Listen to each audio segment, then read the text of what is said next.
Welcome to the Shack News Chattycast, the podcast that dines on tree frogs. I'm Steve Watts. I'm Brian Carr. Steve, today's Yes. Chattycast brought to you, as always, by Audible.com. Get a free audiobook download and 30-day free trial at www.audibletrial.com/chattycast. And again, that's spelled CHATTYCAST. There, you made it a nice little jingle there. That was good. That was sweet. I was trying to do like the Mickey Mouse thing, but that didn't work. Too many letters. Every week on the Chattycast, we pick a big topic, we post about it on the Shack News Chatty, and then we talk about it in detail with your comments fueling the discussion, hence Chattycast. This week, our guest is a man more well-traveled than the big boss himself, Rob Rath. Rob, Hi. Yeah, Rob reporting in at what local time is it there? It's 3 a.m. in Hong Kong. It's 3 a.m. in Hong Kong. Yeah, so that's what we're working with here. But Rob is a gadabout freelancer, and as I mentioned, very well traveled. Can you mention some of the places you've been to impress our listeners? Let's see. Most recently was Indonesia, Thailand, Cambodia, Nepal, India, Vietnam, Peru. I can go on. But let's not. He can go on. Yeah, exactly. So. I just assumed, like, when Steve told me that you're going to be on the show, I was really excited because I just automatically assumed you're going to be like on a boat to Tunisia or something like that. Hiking at the time, yeah. Yeah. So this week, as I've alluded to with several Metal Gear references, our big topic is Metal Gear. Not just Metal Gear Solid 5, the game that just released, but Metal Gear in general, the entire series. We're going to be sort of talking about the whole thing, Hideo Kojima's influence on the gaming industry, a whole big retrospective thing. That is why it is the big topic. But first, we're going to talk about what we've been playing a little bit. And Rob, as our guest, how about you kick us off here? What have you been up to lately? Well, I traveled for 2 months away from my console, returned to have my TV blow out. Hold on. I just got it so I could start my own campaign. This Sorry, we're sounds having some incredible. slight audio trouble. You're one, like, draped in shadow. And Yeah, two, it's like your voice has been modulated out. and two, talking like Dr. Claw. Yeah. So, yeah, there's a whole, like, supervillain thing going on with you right now. It didn't seem to start until we actually started the podcast. Let's try this again. Can you say a little something for me? Yeah. I traveled back to the U.S. for about 2 months this summer. Was away from my console. Was only playing like Alpha Bear on my phone, which is great, by the way. Alpha Bear is And great. I just got back. My TV broke for like 2 weeks. I finally got it repaired so I could play the Phantom Pain, and Yes. I've gone about an hour into it. And So what are an hour it you- is. You're an hour into the Phantom Pain. That is out of the prologue, right? Like, you're in the first big area. I'm dancing around spoilers very carefully, but I finished the prologue, and at that point, I like turned it off and was like, "All right, that's enough. That's enough for today." I don't know if I can take more than that. For those who haven't played Metal Gear Solid 5, the prologue is like, even by Metal Gear standards, is pretty bonkers. Like, it's completely bonkers. I actually played through the prologue and then like a very little bit of the open worldy exploration stuff. It's very ground zeros. Yeah. One quick thing. I think Rob, do you have a pair of headphones? Oh, yeah. They are in. I'll cut all this out later. Shall I Yeah. pull out the headphones? Yes, please. Yeah. Put them on. And that might solve some of it. Oh no, I have a pair of headphones on. Oh, okay. Oh, I'll change them to just in case. Strange. We're hearing echoing. It is But we have no those viewers right specific now. So headphones. Blah, blah, blah. I I can also mess with the mic gain. There we go. That might help too. Uh-huh. We're doing this. Okay. We're doing this on the fly. We're living dangerous. Yeah. I think broadcasting from Hong Kong is pretty impressive. Does that help at all? That does help. It's still a little bit, Okay. but it's much better. Let me turn down the gain. Is that better? Yeah, we're getting there. Okay. I'm going to turn down the gain a little more. Is that better? Yeah. Am I still hearing I'm echoes? just trying to figure out where the someone's headphones aren't plugged in. I think that's what's happening. Mine are good. Mine are good. Oh, Okay. mine, Wait, talk again? Yes? Ah, damn, you're still coming from the computer. Okay. Uh-huh. 1 second. That explains that. All right. So anyway, Oh, there you go. There you go. Got it. Hey, all right. yeah, I can cut all of Sorry, this. second time Our- I've used this microphone. Our one viewer will be the only one who knows our horrible secret. Anyway, so There we go. all right. Without mentioning exactly what happens, we can talk a little bit about our impressions of Metal Gear Solid 5 so far. Brian, you are waiting to crack into your copy, just The like box is rolling nice. over it. Yeah, the box is nice. That's true. I got my DLC. That's cool. And like I said, it does start a little bit slow. When I started it last night, I was kind of drifting off because you start in kind of a sterile environment with people just talking to you for a while, and so I think that I can say that without being spoilery. So because of that, it starts out fairly slow, and I was like trying to play this at like 2 a.m. and starting to be like, what? But then today I continued it, and I was well into the thick of it getting insane. And then it just ramped up from there. It got even more insane. Yeah, It wouldn't be Metal Gear if it didn't. Yeah. I mean, it's It's weird. It's a weird feeling because it's grounded in this strange way. It's grounded in all these historical things and these established characters, but it's throwing some new wrenches into things in some pretty strange ways. And then when you get out into the open world, it's just like, okay, well, go do stuff, solve this mission, figure it out. I've been told by my sort of companion in this story area that I'm kind of on a time limit, which makes me nervous. I don't know if they're going to hold me to that time limit, but they're basically like, you have this many days to do this, otherwise it's going to be too late. And there's actually a day-night cycle, so I'm like, uh-oh. Does that mean that if I just continue kind of futzing around and looking around the open world that I'm going to completely miss my opportunity and change it somehow? I actually don't know because I'm not far enough yet. But that is scary, having actual consequences hanging over your head. Huh, that's interesting. It sounds like it would be. Yeah, you would think. Like, otherwise, why would they mention it? Yeah, I've just finished the first. I haven't gotten to the open world portion, and if I had to review it, the review would just be an anguished scream, followed by, but in a good way. I was playing it like, what the hell is even going on? What is happening right now? So I guess that begs the question when you call it an anguished scream, like, is this Kojima being meta again? Maybe. Because I'm kind of feeling it from what you guys are describing. I mean, the sort of meta theory of we can get into this more in the big topics, but the meta theory of Metal Gear is always like Kojima is Snake in some way. Metal Gear 4, it was like, well, I'm just an old guy brought back for some wet work. Like he's just like this old developer who wants out of the game, and they're pulling him back in. And this one, it's like there's a lot of talk of like, hey, you're the legend, so go be legendary. Which I feel like it could very easily also be meta commentary for Kojima.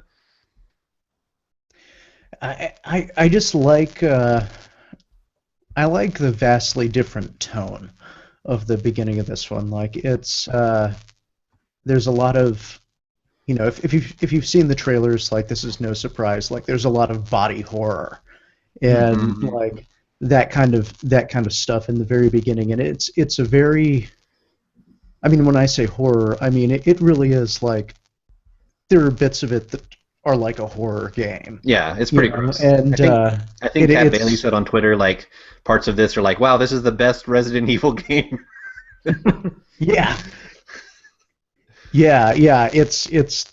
I think there's a reason people were saying like, oh man, this is at least we get like this little sense of what Silent Hills might have been like, you Hmm. know. And I think that's the thing I've liked about it the most so far. And in fact, now that the world is opening up, I'm kind of a little bit sad actually because it's just like, oh man, Yeah, that because was the such a opening was very much like older Metal Gear where there's like a path and it's very, um, Mhm. funneling you down sort of a hallway, sometimes literally, Yeah. and events taking place around you in this big crazy way, and then it just opens up and it's almost like a completely different game at that point. Yeah, and there's parts of it where you're not really sure whether you're in control or not, Hmm. which in some ways adds to the sense of disquiet and discomfort of the Yeah, there were whole parts when I thought I should be looking around, but I couldn't. And then there were other parts when I didn't realize that I could, and then like a little controller icon came on screen. I'm like, oh, okay, they're telling me that I'm allowed to move now. Um, but yeah, it's all very seamless the way they sort of blend those two together. Well, and especially because Kojima is known for being kind of a tricky bastard. Like Yeah. you're getting like codes off the back of the CD case and stuff, so you never really know when something's going to be important. Um, so I found like myself like looking really closely at people's name tags. Like, is this is this like something I'm going to have to remember? Does his name tag, does the picture match like the person that this is? Like, is this guy secretly an assassin or something like that? Hmm. Um, and in some ways, those opening moments of the game, which are a little bit slow, like I thought were the most tense because yeah, there's this wonderful feeling of vulnerability baked into that Yeah, exactly. That's little bit. just what I was thinking. Like you can't. There are moments that like you can't do things, which is very antithetical to most Metal Gear, where you have a lot of power. You're vulnerable because it's a stealth game, but you also have a lot of flexibility and ability to take down these enemies, in any number of ways. There's moments in the opening when it's just like you do not have a weapon, and like you're sort of like thin and gaunt at this point. For reasons I won't exactly go into, but you're sort of weakened in a weakened state, and you have no weapon, so it's just like, well, just figure out how to survive. And it's a very different kind of feel. Yeah, or you try to do something basic like walk down a hallway, and you fundamentally just fail at it. Yeah. um, Just yeah. just doing something really simple and you can't do it. It's yeah, it's amazing. I was very taken with the first bit of it. Yeah. I'm hoping there's more kind of vignettes like that later on. That's not the only time that they sort of put you in this really tightly authored experience. So Brian, we're going to talk Yes. about Metal Gear, all things Metal Gear, soon. But what else have you been Mhm. playing? The other games I have been playing, basically, go with the two that I've been playing the most. One is Madden. I got the new Madden, and it's always such an easy kind of joke to call like Madden and Call of Duty are like the worst things about games, but really there's so many other worse things. It's like Yeah. it's like but this is, I mean, it's a real good one. Like I You played the sidestepped mentioning what any of those were. You're like, yeah. there's so many worse things. Like I just Anyway. project whatever you want out there. But the new one's real good. I played the demo on EA Access, and my wife's like, if you want it, go ahead and get it. So I'm like, great. And it is fun. I've been playing a lot streaming from the Xbox to my PC with the Windows 10 stuff. That was like kind of the main reason I got it on that platform. And it's been a lot of fun. The big mode this year that's new is Draft Champions, where you're picking.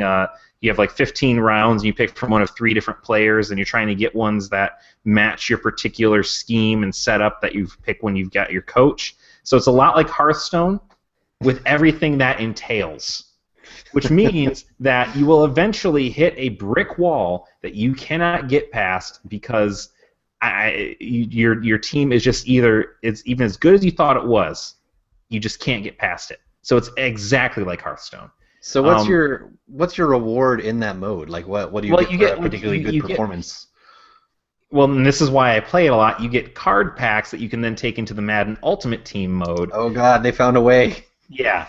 So you're supposed to win 3 rounds, three games with your team to get to like the next tier. I don't know if like it stops there if there are more games because I cannot get past that 3rd game. The first 2 are usually easy. The 3rd one is just like you can't get past it, no matter how good your team is. So but it's been really fun. They've made a lot of really smart changes this year, and I think like if you're like, don't buy the game every year, but like every other year you usually get the good stuff without the crap.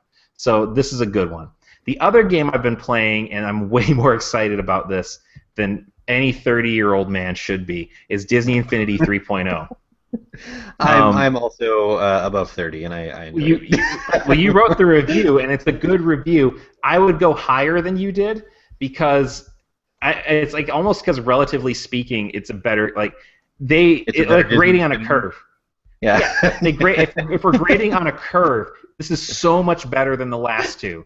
Like it is a better game. The mechanics are better. The presentation's great. I ran into some glitches when I was playing in the toy box, and suddenly Princess Leia was clipping through the entire world.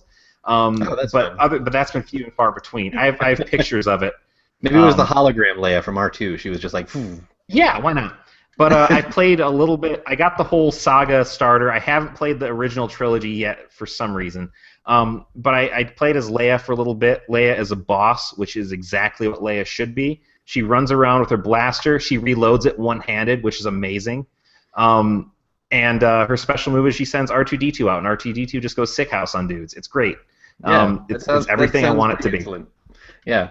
And the combat is so much better now. It's like basically like one-button Devil May Cry, and like once you figure it out, it's so much more fun. So I really, really like that game, and the figures are great, and I can't wait to see what they do. Like hopefully they will finally do right by Marvel this time.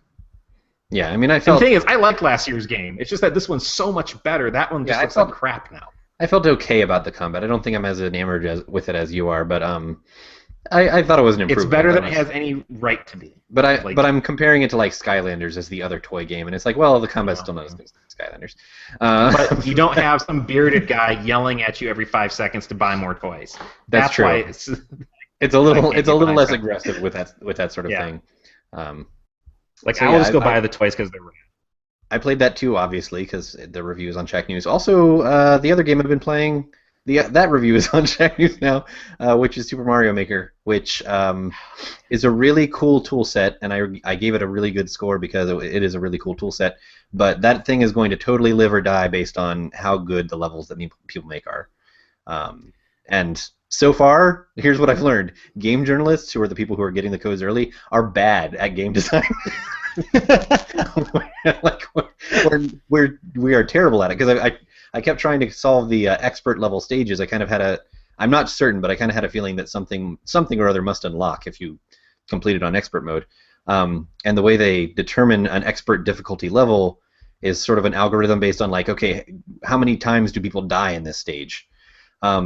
Which sounds like a smart automated way of doing that. And maybe it will be when there's a wider field of stages to sort of base the percentages on or whatever. But as of now, it's basically like, well, if you didn't create this stage and you don't know where all the stupid little traps that you couldn't have possibly seen coming are, then you die. Which is like, that's not fun, game journalists. That's not a fun level. It's not going to get any better when it gets opened up to the general public, though. Oh, please make it better. Like I'm not figuring like the percentage of good stages will be better, but I'm thinking maybe there will just be a greater mass of them, and so those ones will get more stars, and then maybe the randomized expert mix will like look for starred levels first or something. I don't know. Hopefully it gets better. But my advice when you get that game is just stick to the normal mode, because the expert, at least until the expert mode stages are pretty good, because the normal mode stages are actually like fun and inventive and not frustrating as all hell. But yeah, we don't know how to design stages. We know how to critique stages apparently, but we do not know how to design well, stages. Yeah, they say those that cannot do review. Review? Yeah. Yeah. That rhymes. That's even better than that other saying you were parodying. Oh, it rhymes. Then I guess I'm the hero. Yeah. So that is what we're playing. We're going to move on to our big topic. Here's how I pitched it to the chatty. Metal Gear Solid 5: The Phantom Pain launched this week, ending the series as we know it. Though Konami has already stated its intentions to continue the series, Hideo Kojima's high-profile departure means the man who crafted the chip will no longer be at the helm. Whatever comes next, it won't be the same Metal Gear Solid that helped define the modern era of video games. So this week we're talking about Metal Gear and Hideo Kojima. What are some of the most memorable moments from the series? What are the impressions of this swan song so far? What has Kojima's unique stamp meant for the series and for the industry? And what could the future of the series be without him? Also, I threw in as a final question, has war changed? You're mixing franchises, Steve. No, that's Metal Gear. Fallout is war never changes.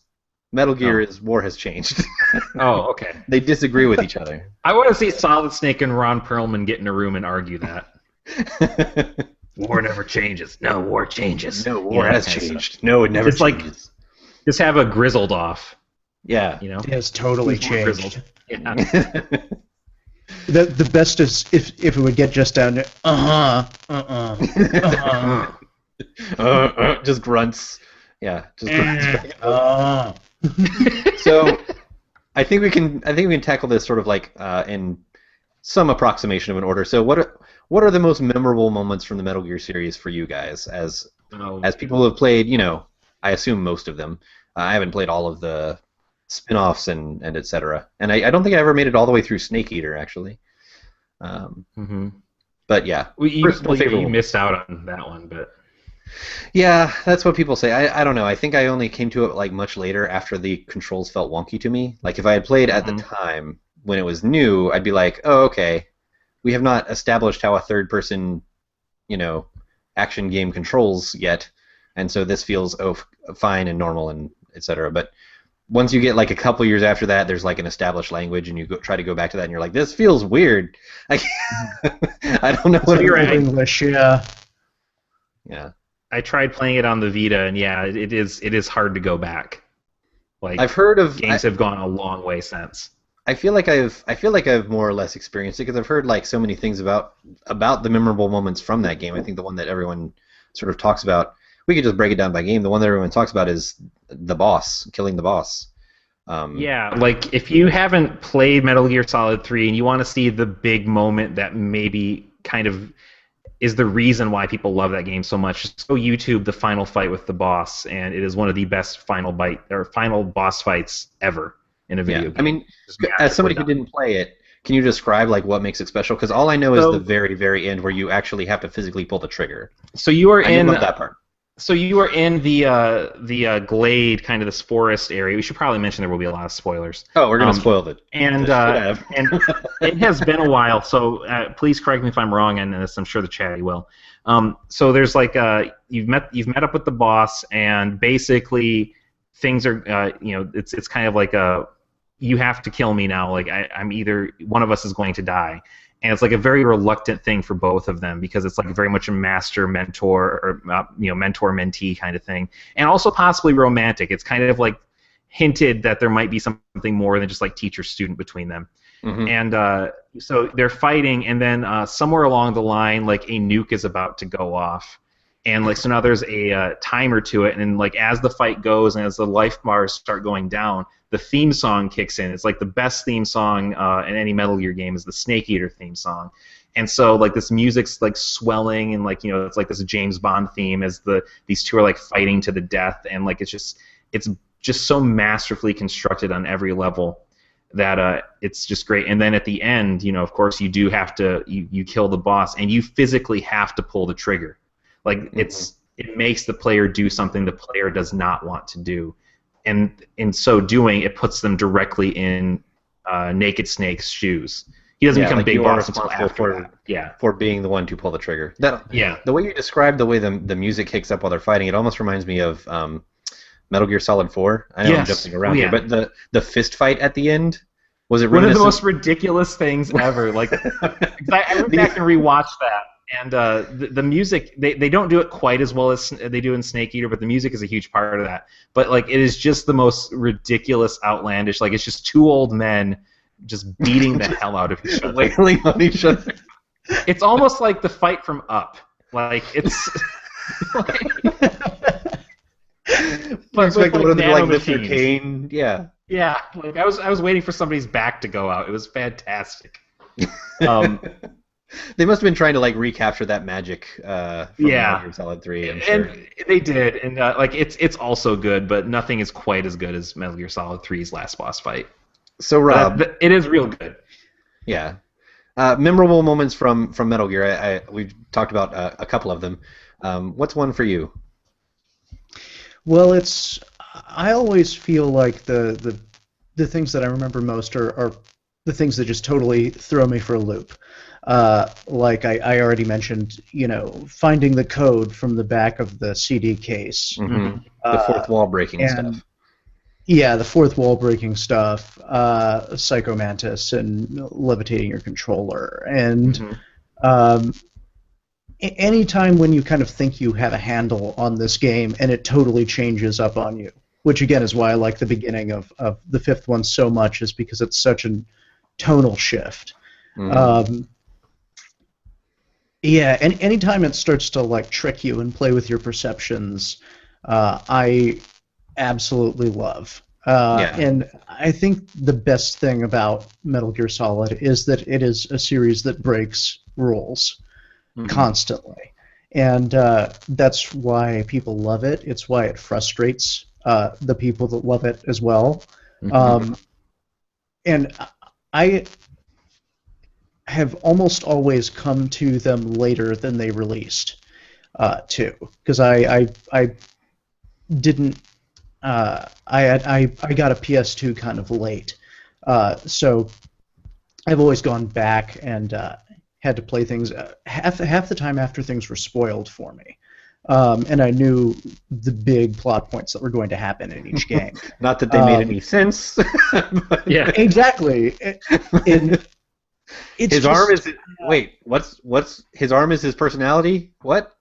The way I've described this to people is that the Metal Gear Solid plot is not understood so much as it is acknowledged. Like, it's there. And stuff happens you just get presented with like the most insane details, and the only reaction you can't have is to shrug and be like, okay, All right. Sure. Yeah. All right. I want to tell a real quick personal thing before we go ahead. Get off Metal Gear 1 here real quick.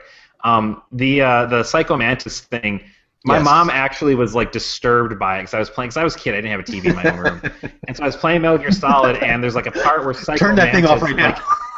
Well, no, it was weird. He's so Psycho Mantis tells Meryl, like, takes over her mind and puts a gun to her head, and he's like, good, now blow your brains out. Mom's like, I don't think you should play in this game. Like, and then that was the end of it. She left after that. He's not wrong. Like, that's a creepy. That's a creepy thing. It is super creepy. My dad would ask questions like, "Is there a lot of bad language and stuff in the game?" I'm like, yeah, a little bit. And he's like, "Oh, all right." Psycho Mantis was brought up as one random winner as his favorite fourth wall breaking encounter of any video game. I think that's one of those, like, if you're thinking of fourth wall breaking, like, that's the quintessential example that everyone uses.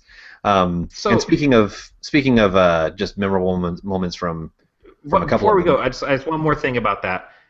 Does he pronounce Suikoden correctly? Like, is it Suikoden? Is it Suikoden? Like, no one knows, though. I based my pronunciation for a long time off of how Psycho Mantis did it, but I don't think he does it right. I don't think that voice actor studied Japanese.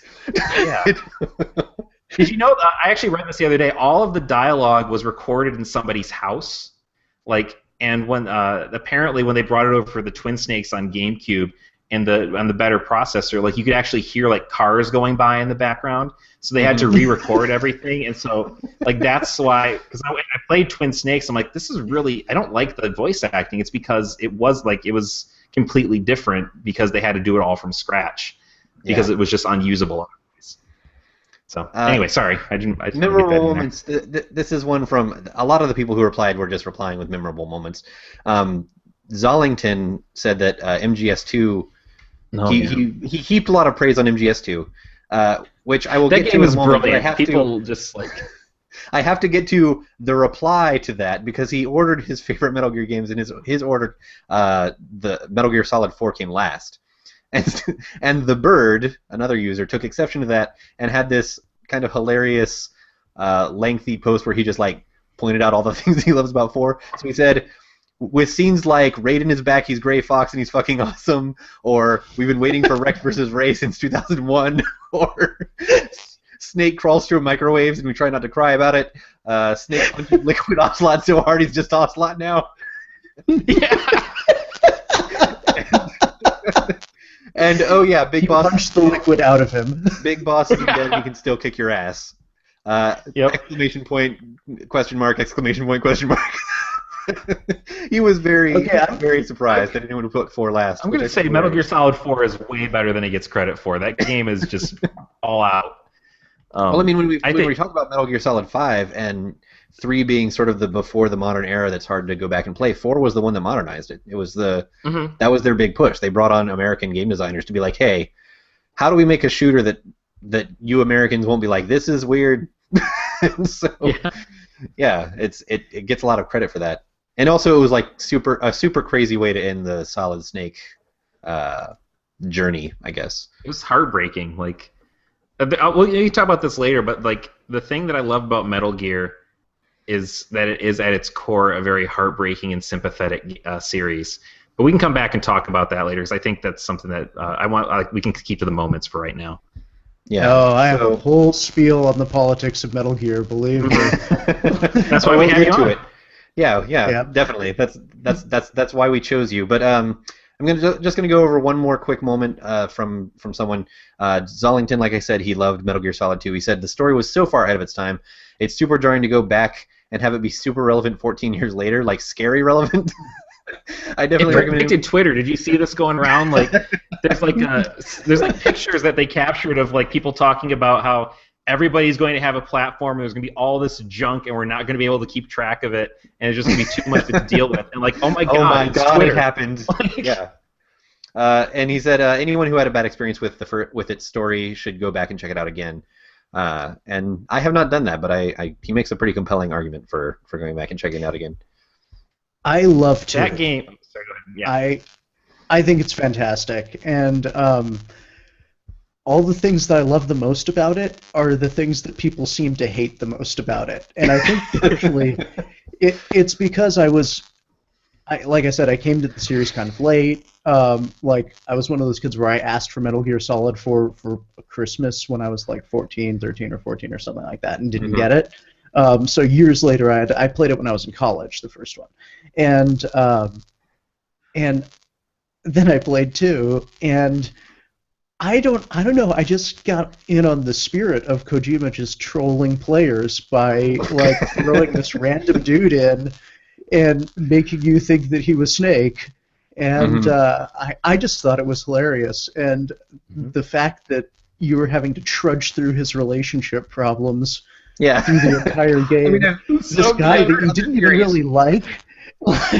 Yeah. I mean, there was just something so wonderfully subversive about it. And calling them Jack and Rose in the midst of like the Titanic backlash of people being like, "Oh, fuck Titanic."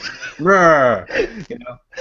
Let me ask you something, Rob. There's a point at the end of the game where the simulation starts breaking down, the kernel specifically. That freaked me out.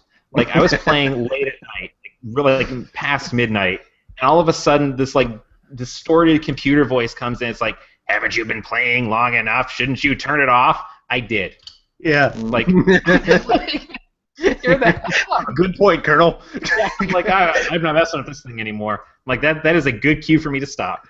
That's the scene in like every cartoon where like you see something and then you look at the whiskey bottle in your hand and then you toss it over your shoulder. Which is the one where they talk about, oh, my arm hurts, and then they vibrate the controller and you're supposed to like put it on your arm to like massage your arm to make it feel better. Was that one? I think that might have been one. Naomi Hunter does that stuff. It's like that was when the vibration function was fairly new and yeah, she's having the nanomachines massage you or something like that. It was dumb, but it was fun. Yeah. Jim Sterling has a great thing he says on that, where he talks about how like that exemplifies why he loves Metal Gear, because it's so stupid and so brilliant at the same time. Like, it's weird because it's like for a second. Like, did any of us here actually figure out the Psychomantis thing? Because I know maybe I'm just stupid, or was when I was 14 or whatever. But it's like, yeah, I had to read about how to do that. It's like, oh, you switch the controller port thing. Like, who would have ever just known to do that? Who would just try different crazy real world things to see what works? I had someone playing alongside me who was showing me the game that showed me that. Who was trying to, because there was a point where I was kind of shown parts of the game, and then later went and played it. So he had shown me all these tricks of like, oh, there's all this cool stuff you can do, So I didn't unfortunately get to discover that myself, but I probably would not have. Yeah, I don't know how you honest. would. Somebody must have, yes. So we can talk, if we're done talking moments, I don't want to cut anybody off. I got one more thing. Okay, I think we could do an entire show just on this, but yeah, for the next 45 minutes. I'd forgotten all about like the nanomachine massage thing, and how brilliant is it that that's one of the only games to this day that rather than using the rumble function to simulate getting exploded or being shot or something like that, to heal, to like make somebody else feel better. That is so weirdly empathetic and like weirdly kind of like it's. I think Metal Gear is like the most pacifist war series of all time, and I think that kind of exemplifies it. It's all about how war is like the worst and ruins people. It doesn't glamorize it one bit. So we can move into, it sounds like we sort of already are, we can move into talk about sort of the politics and the story of it. I think this comment from a chatty user is a good way to kick it off. It's fairly long, so bear with me. He actually wrote an extremely long post that was really good, but I sort of pulled a moment of it. He said, the series as a whole for me... of it was really good. This is from Rev Raven. He said, the series as a whole for me is memorable partly because ultimately the good guys almost always lose. Sure, they handle whatever end-of-the-world crisis the game plot is based around, but ultimately the good guys are always pawns of the antagonists who succeed and get their way. That's a powerful thing, especially in replaying and analyzing the games, knowing you're almost always playing an unwitting tool for a greater, more sinister evil force, and you don't even realize it until after the story's over. Yep. So yeah, that's how I was describing it to my wife when I was talking about it. Is like, it is the most tragic story because it's a never-ending cycle. Naked Snake becomes Big Boss, but he does it because he's basically a pawn of the government. Snake is used again and again by interests that are way more powerful. It's a story about the powerful using the powerless again and again to kind of advance their own agenda, their own conflict. And by the time I you think get to that's four, what makes. He just seems so resigned to it. He's just like, this is just what I do. I don't. Right. I have no opinions on it anymore. I don't even care. This is just what I do. Yeah. And that's what makes the ending of that game so powerful, is because he basically breaks free of that cycle rather than continue it. I think he has the chance to kill the boss or Big Boss or something like that. He just doesn't do it. I think he almost just goes kills himself, but then he doesn't. He does and almost. He goes off and he lives a happy, normal life for once, and I thought that was so beautiful. But I'm really interested to hear what you have to say, Rob, because I know you've got a ton of stuff to say about this. Well, I kind of feel like it's interesting coming to Metal Gear Solid as an American, because, and I want to mention that I got when I did Pitch Jam recently, I got a pitch kind of semi about this topic that was really interesting, but it had been something I'd been thinking about for quite a while as well. You're like, damn it, you stole my bit. Yeah, it was. So it's coming to it as an American is really interesting because it's a game that is very much from a Japanese political perspective, right? Like Kojima, grew up in a period when the peace movement was huge in Japan, and the anti-nuclear proliferation movement was enormous, and people were saying, look what happened in Hiroshima and Nagasaki. We need to end nuclear weapons. And what's fascinating about that is, Japan after the Second World War. By the way, that today, today in the Chinese time zone, is the 70th anniversary of the end of World War II in China. they're holding a giant parade in Beijing tomorrow. Like they've closed off half the city. So there's this really interesting dynamic that gets created in Japan after the war, where there's knowledge that the war totally destroyed Japan. And totally destroyed Japanese life and the emperor and that kind of thing. So the war is very negative, destructive source. At the same time, being a warrior in that culture of centuries of Japan is still venerated. So you have this odd situation where being a warrior is so considered honorable. War itself is seen as a destructive, corrupting source, not only towards society, towards the individual warrior, or corrodes the honor of the warrior. And I feel like the games immediately are infused with that. Is this like immersion action complex stuff? But the sensibility is this very post-war Japanese thing that the warrior becomes an object of seats is a greater than one is just straight warlord. And throughout the series, you see the increasing damage inflicted on everyone who has been soldier for a very long time. And I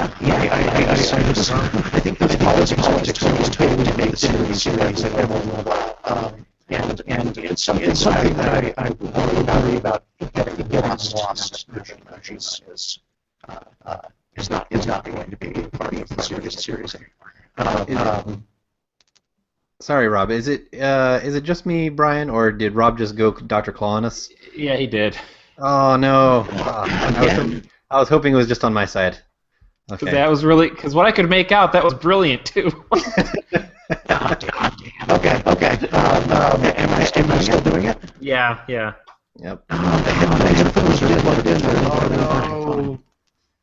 Well, one thing I'll say, like that notion of the soldier kind of being noble, but the war being destructive, that carries through not just in the main series, but also, and I forgot to mention this when we talk about best moments, but I want to talk about Metal Gear Rising really quickly. Like that is a game that is completely like tasked with being ridiculous. Like it's a ridiculous game, but at its core, the story is about children being harvested for their organs to make soldiers better, to make better soldiers, and like that's pretty dark. Like you cannot get much darker than that as a game, and like that's really kind of interesting. And then it like plays right into that military-industrial complex thing a lot of the other games do. Like you literally fight a senator. Like the last boss of the game is a senator. He's like all jacked up on nanomachines, and it's one of the funniest last boss fights ever.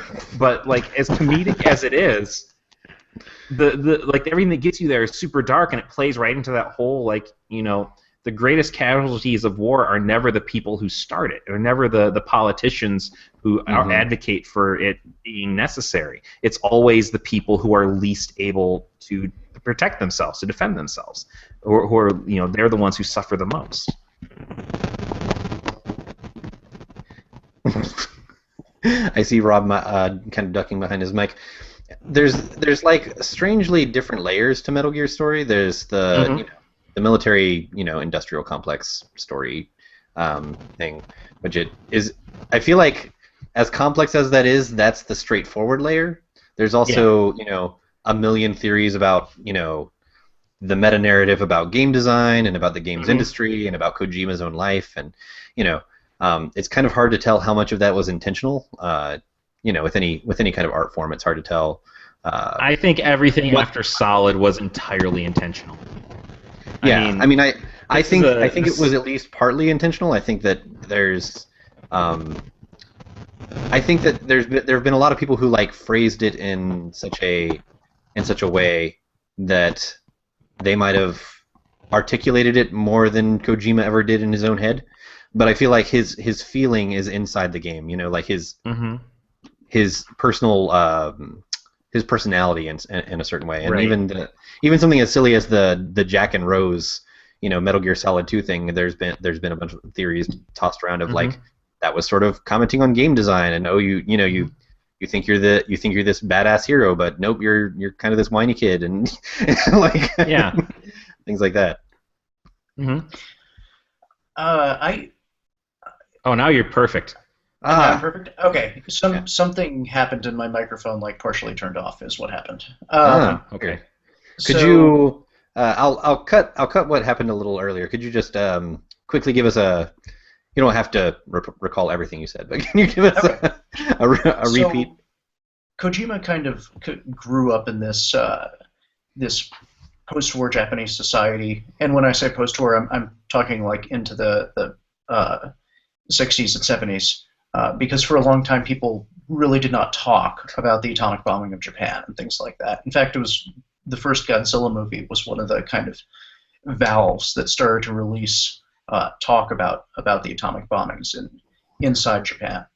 And there was a big peace movement and a non-proliferation movement, and a real societal sense that nuclear weapons were incredibly dangerous, that there was nothing good about them, that they were possibly going to end the world.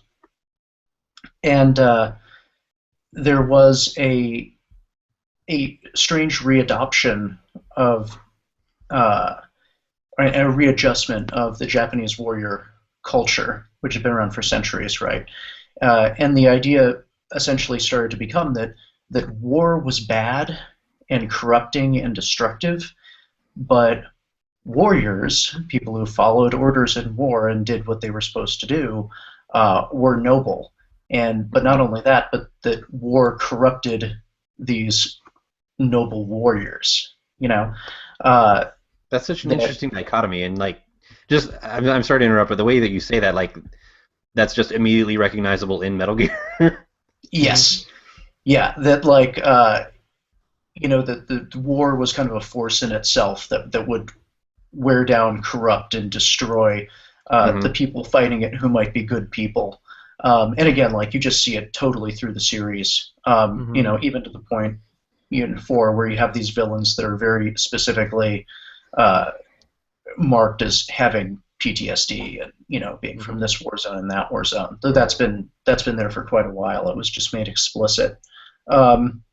It was kind of made uncomfortably explicit, actually, to the point where it's like, yeah, yes, but kind of no.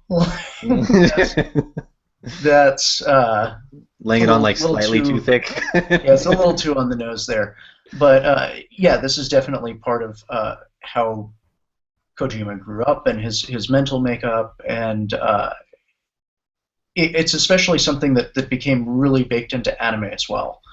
And he grew up reading manga, and these are his influences. That and American action movies and Tom Clancy stuff, and Metal Gear is this bizarre fusion of those two influences.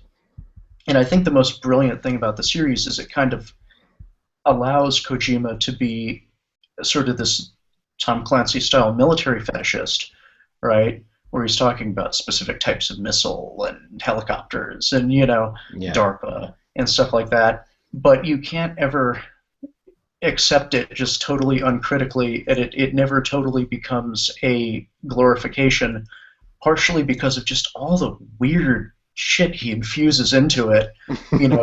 You'll be talking about DARPA, and you're like, DARPA, that's a real thing. What's the political stuff we're going to talk about DARPA? Well, they're building a giant missile robot. And you're like, yeah.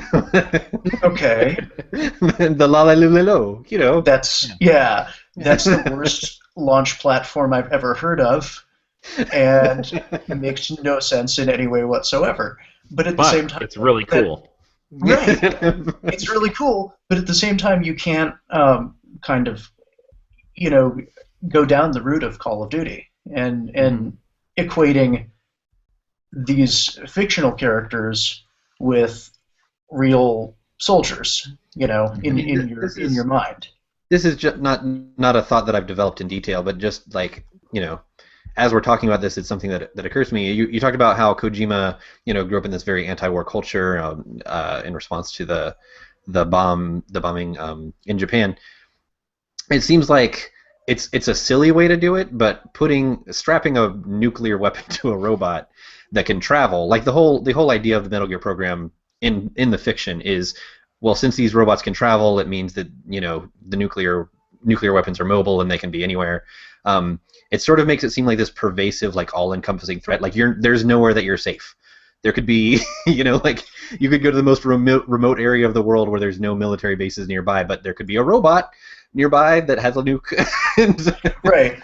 But again, like it's like the super dumbest thing possible because it's like a global, like missile platform. It's like, congratulations, you just invented a ballistic missile submarine. Like, yeah, it doesn't actually make any sense, but it makes sense it's underwater. As a sort of weird metaphorical construct for that threat being everywhere. It kind of makes sense. Right. Yeah. It can go anywhere on Earth, and it's an easier thing to grab onto mentally than the reality. The reality of submarine. That there is a few weeks to get into position, and then blah blah blah. Right. Well, that there is no place on Earth that cannot be hit by atomic weapons, which is true. And I just love the fact that he'll go into something super serious, like talking about the Kurdish genocide or something like that. The whole and Japanese, all of a sudden it's like vampire. Yeah. I think the whole Japanese development thing brings up another sort of wrinkle that a lot of people don't think about most of the time. I know I don't when I'm playing them.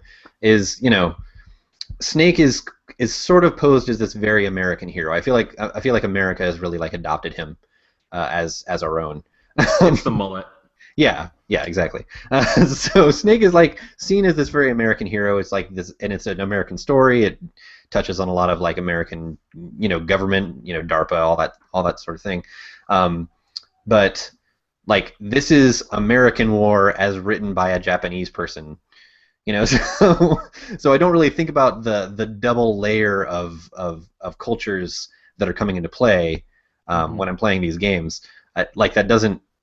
That's not something that's top of mind, but when you really think about it, it's like, oh yeah, this is like through a certain filter that sort of gives everything this odd tenor, Yeah, and I mean, one of the things that I liked about Ground Zeroes, and again, like one of the things that I like about the series is it can totally turn on a dime, and one can be totally unlike the other, is that it was so real world and angry, and was all about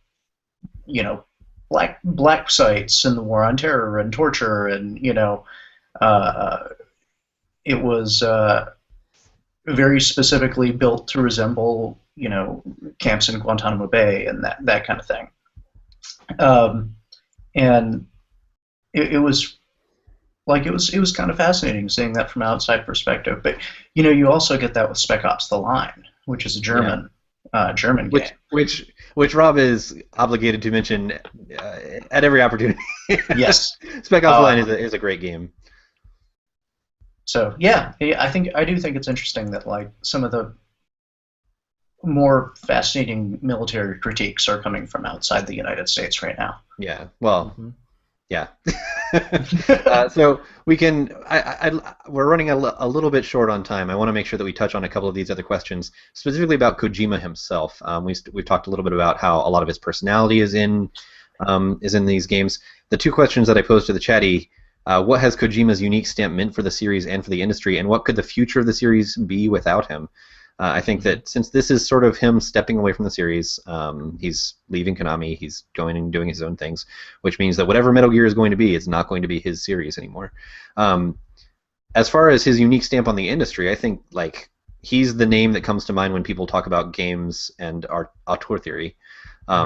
Games having a kind of personality that is so unique that you immediately know, oh, this is a Kojima game. A lot of film directors are known by similar stamps, and it's usually like a certain kind of cinematography or a certain kind of story that they like to tell. Kojima, I feel like, has actually achieved that in a way that most game developers haven't. I would argue he's the only one that has. And there's probably other examples, but like I'm racking my brain trying to think of like even I mean, Ken a Miyamoto Levine's. game is unique in its own way, but he's also a lot. I feel like he's very versatile. Yeah, Like, you his wouldn't themes are not necessarily as guess that Mario, the guy who made Mario, also made Pikmin. right. Other But than like some of the similarities in like character design and that sort of thing, that'd be about right, it. yeah. So like Miyamoto is the only other guy I could think of that would be close. Like, 'cause I was thinking like some of the other big name profile designers like Ken Levine. There was definite like similarities and recurring themes, but they were within a series, not necessarily within all the games he's worked on. Mhm. So like like we are losing something special in terms of Metal Gear. Because it is not going to be the same. Like I would argue, this is the literal end of the series. They can make more, but they I'm cannot. sure wherever he goes, he's going to do things that touch on similar themes. Yeah, like This is just what interests him. So yeah. So we talk about Kojima like he's dying. He's not. Like he's probably going to go. He'll have a Kickstarter up within the month, but I think he's still technically under contract to Konami for a little while, but then he'll probably break off, and I'm just beyond excited to see what he comes up with. If he comes up with anything else, like maybe this is his chance to bow out, but I don't or maybe see he him just moves doing on to that. movies or something like that he's been kind of interested in. You never know. But I think that there is so much potential there to do that. But I don't think that the way video games are set up now, we can really have an auteur on that level in the AAA space again. Like we can't do that. Like in indie games, maybe, but definitely not at the AAA level. Yeah, you really need somebody to, I don't know, have such a massive smash success that the publisher just says like, do what you want for at least a few iterations, and it doesn't seem like that happens as much anymore. At least not with a sort of singular visionary behind it. Obviously, game development takes a lot of people. There are a lot of people on its team. But yeah, we can't just like, so. Yeah, it's not like he like handcrafted every asset or something, but the sort of things that people think of as the defining traits of that series are very much his personality showing through. Yeah, for good and for bad. I mean, let's be real. There are some really frustrating parts of and some really silly his parts. stuff. I mean, like they had like a farting character or whatever. Like like he's definitely that is a guy who has like just the brilliant sage wisdom of like a 30-year-on philosophy professor, and also the sense of humor of a 10-year-old. Like that is that's a special combination. So what do we want? Sorry, Rob, go ahead. Oh no, I was about to say I've always there's always been this question like, is Kojima just an utter like incomplete genius, or is he like kind of an idiot savant? Like, but I've just gotten to the point where I feel like everything he does is deliberate in some way. Because, and I think the juvenile humor is just part of like undercutting that sense of like, listen, let's not get too serious about this. Like, remember that this is still a video game, you guys. And yeah, I will miss that voice in as someone who writes about politics and games. I will miss that kind of.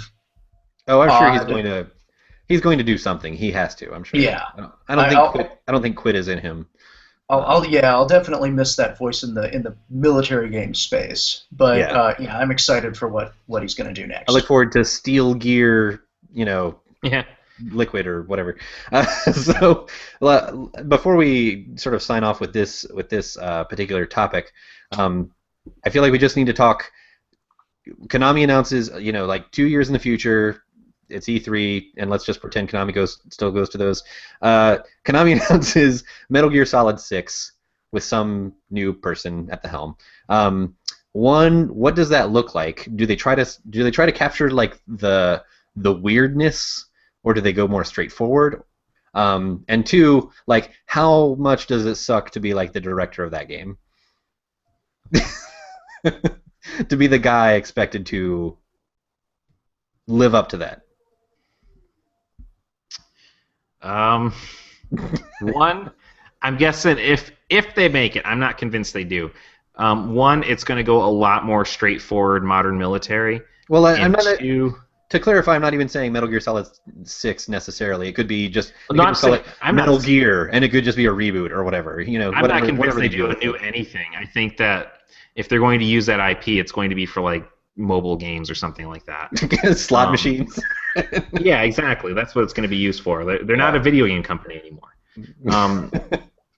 But two, if they do it, I do not envy that poor director. Like, everything he does is going to be scrutinized, or she, whoever it is going to be scrutinized to a level that nobody has been scrutinized before. Mm-hmm. Yeah, it's going to be real rough. It's going to be a little like I'm really interested to see how, for example, Trevor Noah replaces Jon Stewart on The Daily Show. Because that, nobody wanted that job. They offered it to so many people who would have been great at it, and they just were like, nope. And you don't blame them one bit. Thing. Yeah, totally. But at the same time, it's a great opportunity for someone who's young and hungry and ambitious, and who's willing to try and put their own stamp on it. Well, I think that's the important thing. Is if they try to imitate Kojima, it's going to be kind of a failure. If it's just some new guy who's like, I'm going to make a game the way Kojima would, that's not going to work. They need to make it the way that they would make it. They need to infuse their own personality in it the same way that Kojima did when he was the one directing them. But it won't be Metal Gear Solid. In my opinion, it's just not going to be Metal Gear. Yeah, it's going to be something. Kojima. It's going to be. There'll be a weird situation. An excellent like Metal Gear pachinko machine somewhere. And, like, that's all those the next big Metal Japanese Gear health clubs. There's going to be lots of Metal Gear branding. Yeah. So that's our big topic. I encourage everybody to go back and check out. The posts we got in general were very good, but I just want to highlight again, Rev Raven's post was very long, much longer than I could actually read on the air, and it's very detailed about what he loves about the series, and I really liked his post, so I wanted to. And I want to tell you, Rev Raven, you are 100% right. Metal Gear Solid was, and always will be a better game than Ocarina of Time. Best game of 1998. You're completely right. Shots fired. Anyway, I got your back, bro. Also, Rev Raven could totally be a Metal Gear boss name, right? Yeah. That sounds like either Metal Gear or Mega Man X. It could be one of them. Anyway, we're going to move on very quickly to a newsy bit or two, and then our little game to wrap up the show. A newsy bit here. Actually, first sponsors. Brian, do you want to? Oh, yes, sponsors. Hey, Audible.com. They are offering you, the listeners of the Shack News Chattycast, a free audiobook download as well as a free 30-day trial to check out their service. There's lots of great books on games, technology, hundreds of other topics to choose from. Every week, we're going to highlight one that we've personally enjoyed and think you might too. This week, because he is so well-traveled, Rob Rath is also very well-read, so I am turning over to him to recommend a book that is relevant to this week's Metal Gear festivities. So I'm recommending Blind Man's Bluff. I think the subtitle is True Story of Cold War Beneath the Sea. And it's great. It's got submarines and lost nukes and, the real hunt for Red October and wonderful espionage stuff. Nonfiction, great. It kind of blew the lid off a lot of submarine warfare operations in the Cold War that had not been previously heard of. So it's fantastic. The people I knew that were involved in submarine warfare at that period thought that there were a few things wrong with it, but that overall it was really good. And I highly recommend it. All right, Blind Man's Bluff, the untold story of American submarine espionage, is one of over 150,000 other titles that you can listen to with your free audiobook download. Just visit audibletrial.com/chattycast. Again, that's audibletrial.com/chattycast. Thanks, Audible, and thank you, Rob. All right, so Newsy Bits. This is the part of the show where we say, a sentence or two on some other news items from the last week that didn't quite make it into our big topic. Speaking of war games, Star Wars Battlefront. It's got war right in the title. The Star Wars Battlefront beta starts in October. They also announced a drop zone mode. I am excited. I didn't even like I didn't dislike Battlefront games. I never got into them. But it's got Star Wars, and I'm just in a very Star Wars-y mood. Is anybody else excited? What are you not? I mean, especially right now. Yeah, okay. Because the new movie coming out, there's a lot of buzz just in general around the property right now. But is anybody else excited for Battlefront? The Oh beta God, coming in yes. October?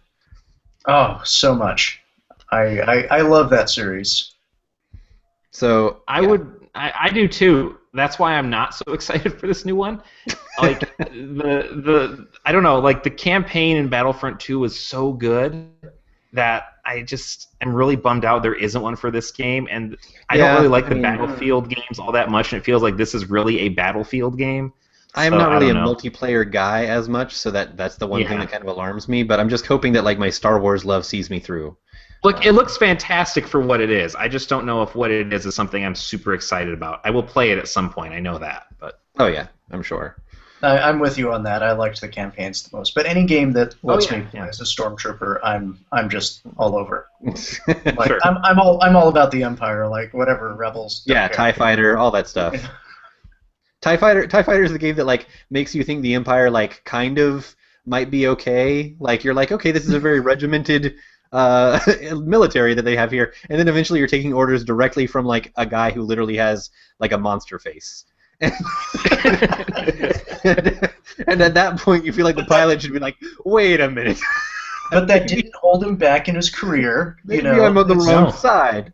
it's Yeah. it's equal opportunity. The Empire. Like you Yeah, can be exactly. horribly ugly and still We don't rule the discriminate entire against universe. monster faces. As long as you're a white British guy, you can go anywhere in the Empire. Yeah, as long as you have that like Hammer horror films accent, Yep. you're good.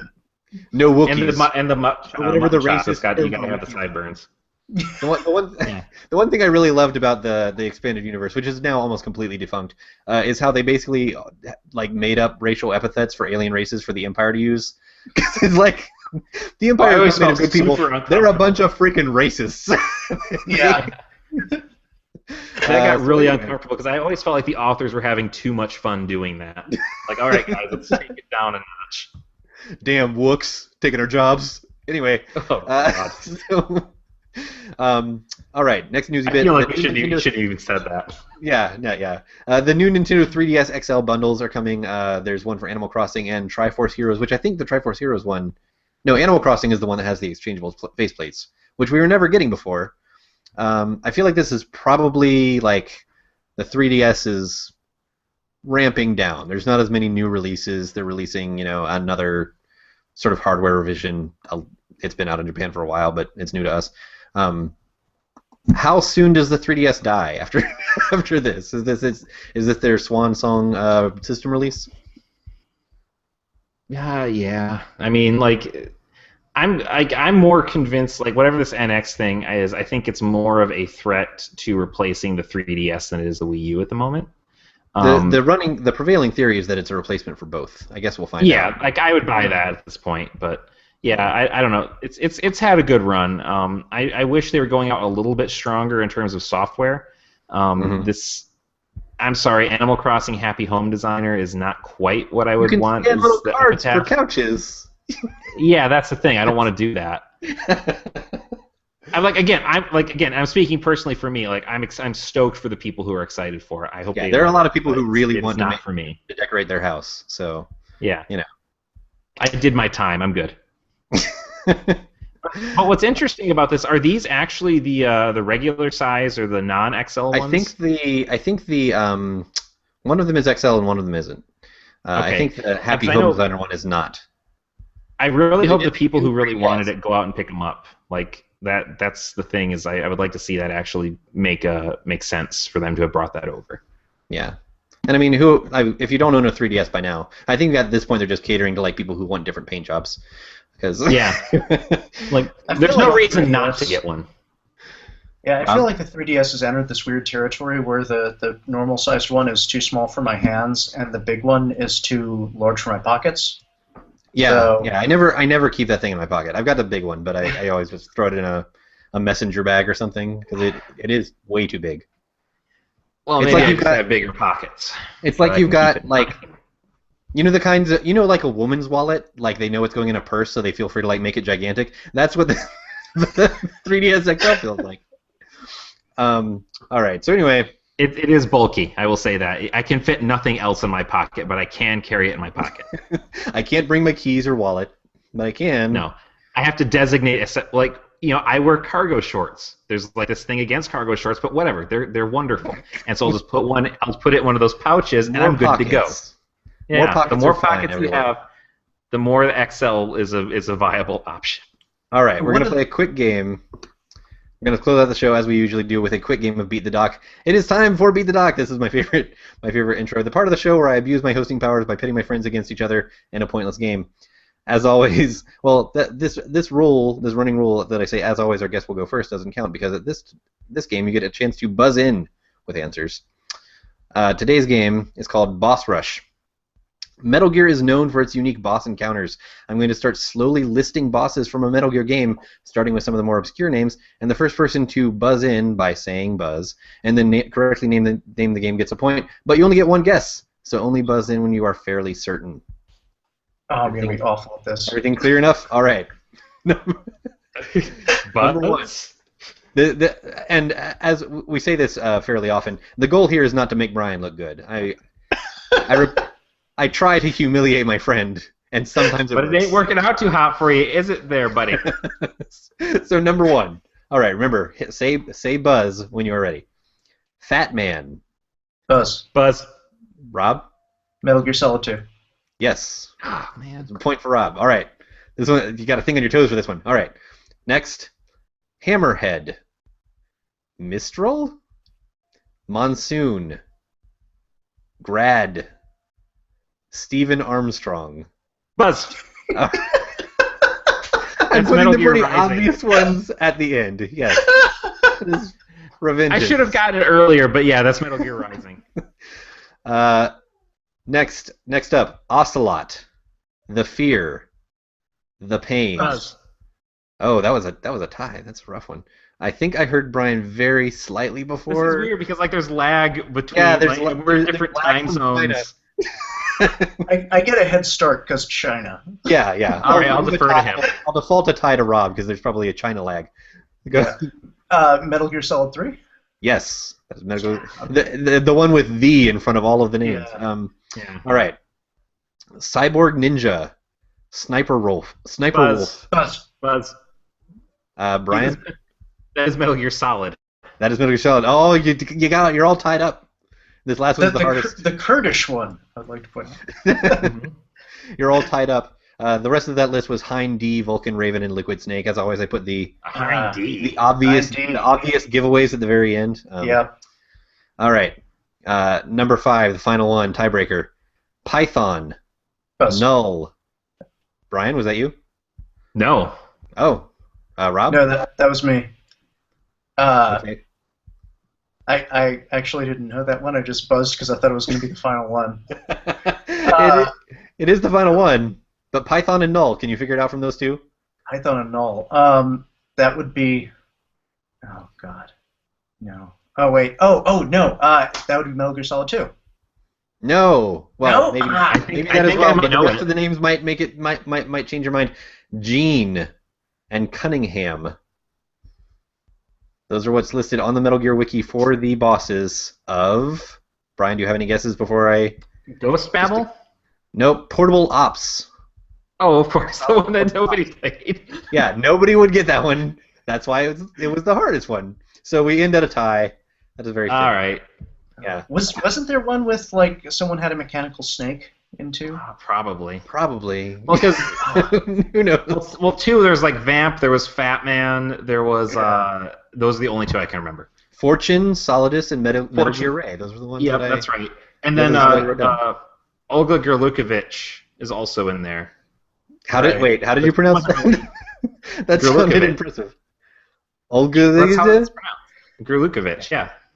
All right. And they adopt her daughter Sunny. It's very cute. On the first name. All right, so that is the show. We declare it a tie. I failed to humiliate Brian again. That is the show. Starting next week, a bit of a programming note here. We are going to be recording actually at 2:30 instead of 3 o'clock, or 3:30 instead of 3. It's going to be a half hour later. A half hour later. That's it. So 3:30 instead of 3 o'clock. 12:30 Pacific, 2:30 Central, Yeah. 3:30 Eastern. I don't know what Hong Kong. Well, it's the exact opposite of Eastern, as we found out tonight. Yeah, the exact opposite of Eastern. So, yeah, it's like 4 a.m. there right now. It's 4:14 a.m. Yes. So I'm sorry, Rob. Sorry. You just listen to the podcast later. It's good. We are going to be recording a half hour later. Hopefully that means we can get Rob back sometime, or he might just be like, "That's the middle of the night. Screw you guys." It's like I'm up late enough as it is. You guys always keep me way longer than you say you will.